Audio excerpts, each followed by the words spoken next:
अब हम बात करते हैं आईटीआर के बारे में, इनकम टैक्स रिटर्न, क्योंकि डेट इसके पास आ रही है। कैसे भरा जाए, क्या फॉर्म्स होंगे, old tax regime, new tax regime, बहुत कन्फ्यूज़न है। और लास्ट डेट अभी तो फ़िलहाल फिक्स है, लेकिन हर साल हम देखते हैं कि लास्ट डेट को बढ़ाई जाती है। तो इस बार सबसे पहले हम ये जानते हैं कि आईटीआर फॉर्म भरने के लिए क्या क्या चीज़ें ज़रूरत पड़ती हैं।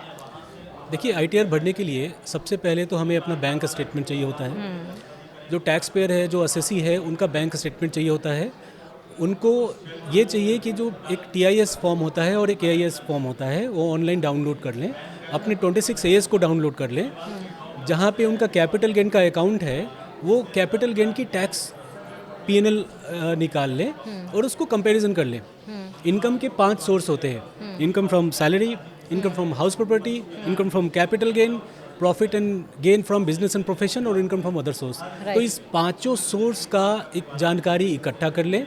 अगर कोई सिंपल अगर सैलरीड पर्सन है तो मैं उसको बता दूं कि उसके लिए क्या क्या चाहिए होता है। तो वो उसके लिए होता है कि आप फॉर्म 16 अपना इकट्ठा कर लें, अपना बैंक स्टेटमेंट रख लीजिए, 26 एस डाउनलोड कर लीजिए, एआईएस टीआईएस निकाल लीजिए, आपका इनकम टैक्स रिटर्न भर पाएंगे आप। और उसमें जो जानकारी है उसको एक बार कोरिलेट कर लीजिए और उसके बाद आप आसानी से अपना इनकम टैक्स रिटर्न भर पाएंगे।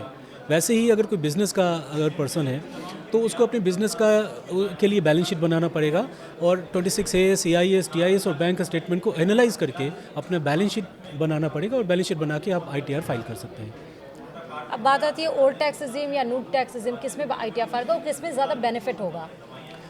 देखिए, अगर आपके हाउस रेंट अलाउंस मिलता है, हाँ। अगर आपके सैलरी स्ट्रक्चर में हाउस रेंट अलाउंस है और आप रेंट पे करते हैं, आपने एटीसी का 1.5 लाख रुपए का आपका डिडक्शन है, वो आप क्लेम कर पाते हैं। एटीडी का आप डिडक्शन आप क्लेम कर पाते हैं और बहुत सारे जो डिडक्शंस हैं इनकम टैक्स में, आप उसको क्लेम कर पाते हैं। आपने अगर हाउस लोन लिया है 24B में, अगर आपने उस पर इंटरेस्ट दिया है तो 2 लाख रुपए तक का आपको उस पर डिडक्शन मिल जाता है आपको इनकम में। तो अगर ये सारे डिडक्शंस आपके पास हैं तो नेचुरली आपको ओल्ड रिजिम बेनिफिट है।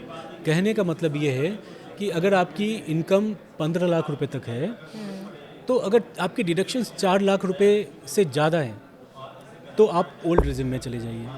ओके। अगर आपका इनकम 25 लाख रुपए है, आपका डिडक्शंस एचआरए, एटीसी और जितने डिडक्शंस हम मिला दें वो 8 लाख रुपए से ऊपर है तो आप ओल्ड रिजिम में चले जाइए। नहीं तो सिंपल अगर आपको रखना है तो आप न्यू रिजिम में चले जाइए। न्यू रिजिम सिंपल क्यों है?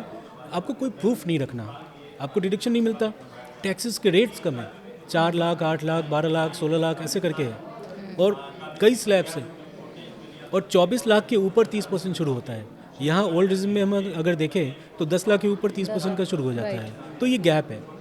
तो अगर आपके डिडक्शंस हैं, अब एचआरए हैं, अगर आपका एटीसी है, एटीडी है और भी डिडक्शंस है, एटीजी है, अगर आपने हाउस अगर कोई रेंट पे अगर कोई घर लिया है उस पर ब्याज पे लिया है, अगर उसका आप होम लोन चुकाती है तो उसका इंटरेस्ट अगर आप क्लेम कर रही हैं तो ये सारे डिडक्शंस मिल के आपको ओल्ड रिजिम में बेनिफिट पहुंचाएंगे।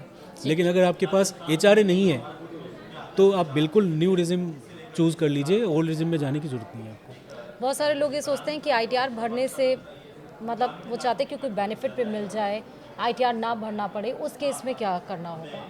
आईटीआर नहीं भरे और बेनिफिट मिल जाए, मतलब कहने का मतलब कि बहुत ज़्यादा उन्हें आईटीआर ना फिल करना पड़े, कोई ऐसी भी ऑल्टरनेटिव्स हैं जहाँ पर वो ऐसा कर सकते हैं। आप ये कह रही हैं कि आईटीआर में कम से कम इन्फॉर्मेशन के बेसिस पे हो जाए। हाँ। तो देखिए, एक आईटीआर 1 है, वो सैलरीड पर्सन के लिए बना है, उसमें बहुत ही कम इन्फॉर्मेशन मांगती है गवर्नमेंट। जो उनका फॉर्म होता है आप बहुत कम इन्फॉर्मेशन के साथ आप भर सकते हैं। हाँ। आईटीआर 2 भी बहुत कम इन्फॉर्मेशन के साथ भर सकते हैं। एक आईटीआर 4 है जिसको हम बिजनेस के लिए बोलते हैं, उसमें भी बहुत कम इन्फॉर्मेशन होती है और बहुत कम इन्फॉर्मेशन के साथ आप आईटीआर भर सकते हैं और अपना रिटर्न फाइल कर सकते हैं। बाकी जो आईटीआर है, जैसे आईटीआर 6 हो गया, कंपनीज़ के लिए होता है, उसमें नेचुरली जब बड़ी कंपनी होती है या बड़ी एंटिटी होती है तो उसमें बड़ी इन्फॉर्मेशन रिक्वायर्ड होती है, तो उनके लिए ज़्यादा इन्फॉर्मेशन रिक्वायर्ड होता है। अच्छा, ये क्यों कहा जाता है कि भारत का जो टैक्स रिजीम है वो इतना कॉम्प्लेक्स है, इतना जटिल है कि उसको समझना ही मुश्किल हो जाता है फॉरेन के कंपैरिजन में।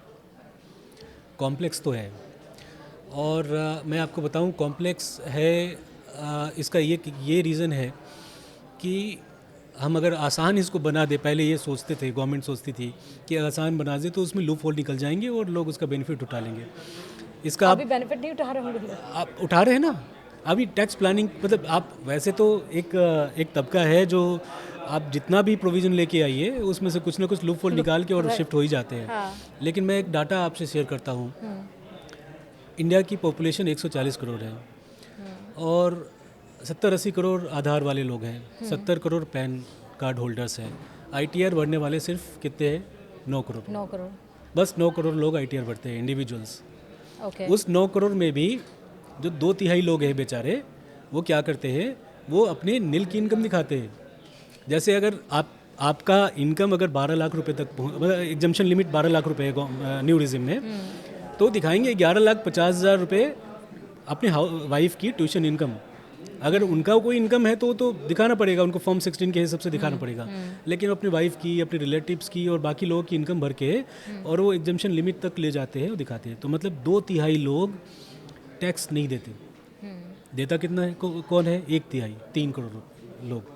अब 3 करोड़ लोग ITR भरते हैं 140 करोड़ लोग की जनसंख्या में। तो आप सोचिए कि इस टैक्स को गवर्नमेंट कैसे और रिलैक्स कर सकती है। एक पॉइंट ये है। दूसरा पॉइंट ये है कि जो लोग 3 करोड़ लोग टैक्स भरते हैं वो ये सोचते हैं कि भाई मैं अगर टैक्स देता हूँ तो मेरे लिए भी वही व्यवस्था है, ठीक है। सामने वाला अगर कोई पर्सन है वो टैक्स नहीं भरता है, उसके लिए भी यही व्यवस्था है। हमने ऐसा देखा है कि बहुत सारे लोग कैश में ट्रांजैक्शन या डील करते हैं और गाड़ियों में घूमते रहते हैं, तो उनके मन में ये होता है कि हमारे लिए एक्स्ट्रा बेनिफिट क्या है। तो मैं आपको बता दूं कि टैक्स क्विड प्रो को नहीं है। मतलब आपने कुछ दिया उसके बदले आपको मिलना है, ऐसा नहीं है। टैक्स जो सिस्टम होता है, आप जो टैक्स देते हैं उससे पूरा देश चलता है, पूरी इकोनॉमी चलती है।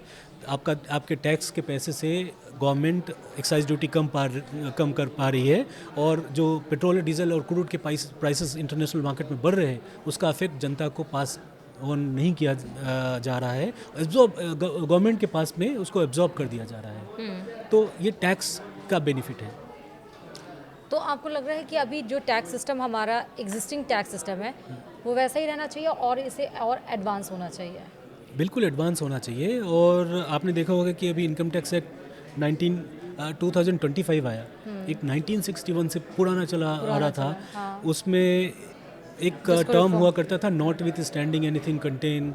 वो बहुत सारा यूज़ में था, वो इंग्लिश लैंग्वेज थी। उसको हटा के हमने सिंपल कर दिया। हमने मतलब गवर्नमेंट ने सिंपल कर दिया।